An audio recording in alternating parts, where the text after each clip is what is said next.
اللہ نے میرے نبی کو کیسا بنایا؟ ایک بدو عورت ہے، ان پڑھ عورت ہے، ام معبد الخزاعیہ، وہ میرے نبی کا حلیہ بتاتی ہے. آپ کو ترجمہ کر کے سناؤں گا، لیکن آپ الفاظ کا ردم اور الفاظ میں میوزک وہ آپ سب محسوس کریں گے. وہ بدو عورت کہتی ہے رأیت رجلا ظاہر الوضاء ابلج الوجه حسن الخلق لم تعبه ثجلة ولم تزر به سعلة وصيم قصيم في عينيه دعج في أشفاره وطف في صوته سحل في لحيته كثافة في عنقه سطع وصيم قصيم أكحل أحور أزج أقرن إن تكلم علاه البهاء وإن سكت فعلاه الوقار وكأن منطقه خرزات نظم ينحدرن. اللہ، پتہ چلا کہ الفاظ کا ردم. وہ کوئی بولو تو صحیح،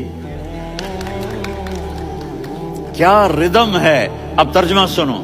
وہ کہتی ہے اپنے خامد کو کہ ابو معبد، ایک شخص آیا تھا، مجھے یوں لگا جیسے 14ویں کا چاند کپڑے پہن کے زمین پہ اتر آیا ہو. سبحان اللہ، کیا کہ انتہائی خوبصورت، انتہائی حسین و جمیل. پیٹ نکلوا نہیں کہ بدصورت ہو جائے. پیٹ نکلاؤ تو آدمی سجے پاسے پیٹ کھبے پاسے، پیٹ سجے پاسے آپ کھبے پاسے. ارے بھائی سمجھ کے کھایا کرو، ہم کھانے نہیں آئے، زندگی گزارنے آئے ہیں. رمضان میں کیسی تباہی پھیلاتے ہو، سموسے بھی، پکوڑے بھی، مچھلی بھی، مرغی بھی، پھر اوپر سے 7 اپ. وہ کہتے ہیں وہ اس میں تو گیس ہوتی ہے، اس کا گیس باہر نکلتی ہے تو ڈکار آتا، کہتا ہے شکر ہے ہاضمہ ہو گیا. وہ ہاضمہ نہیں ہوتے، رسط اناس ہو گیا.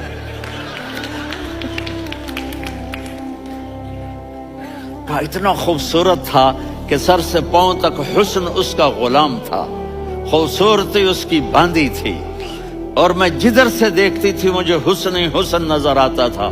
اور جب میں اس کے چہرے پر دیکھتی تو میری آنکھ نہیں بھرتی تھی، میرا جی چاہتا تھا میں دیکھتی جاؤں دیکھتی جاؤں دیکھتی جاؤں، میرا دل نہیں بھرتا تھا. کون؟ وسیم. وسیم اسے کہتے ہیں جس کو دیکھنے سے دل نہ بھرے. قسیم، جدھر سے دیکھو حسن ہو، اسے کہتے ہیں قسیم، کہ اس کی آنکھیں بڑی موٹی. احور، ادعج، اشکل، انجل، ابرج، اہدب، یہ سب میرے نبی کی آنکھوں کی تعریف ہے. ان 5-6 الفاظ کا ایک مطلب ہے کہ اللہ نے کائنات میں ایسی حسین آنکھ کسی کی بنائی نہیں تھی. حسن و جمال آنکھوں میں، اور پلکیں بڑی لمبی. یہ عورتیں یہاں وہ نکلی لگا لیتی ہیں نا لمبا کرنے کے لیے، تو میرے نبی کے قدرتی یہ بال لمبے تھے حسن کو بڑھانے کے لیے. داڑھی بڑی خوبصورت تھی.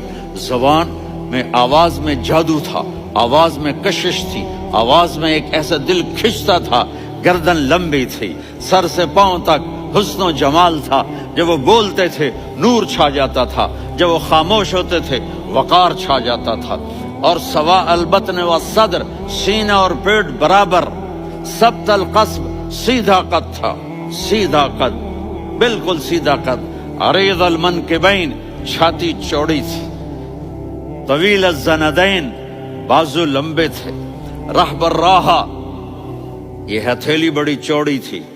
چوڑی ہتھیلی سخاوت کی نشانی ہوتی ہے. رحبر. مسیح القدمین، پاؤں اتنے نرم تھے لگتا تھا اس پر تیل لگا ہوا ہے اور پانی اس سے یوں نیچے چلا جاتا تھا. اور یمشی تکفین، کندھے جھکا کے چلتے تھے. اللہ، یہاں 4 آدمی سلام کریں تو آدمی یوں ہو جاتا ہے. اور میرے نبی کو فرشتے سلام کر رہے ہیں اور آپ یوں چلتے تھے، ایسے ایسے چلتے تھے، تھوڑے سے کندھے جھکا کے چلتے تھے. ایسے آپ کبھی نہیں چلے. جو دیکھنے میں ایسا حسین ہو اس سے پیار کیوں نہ کیا جائے.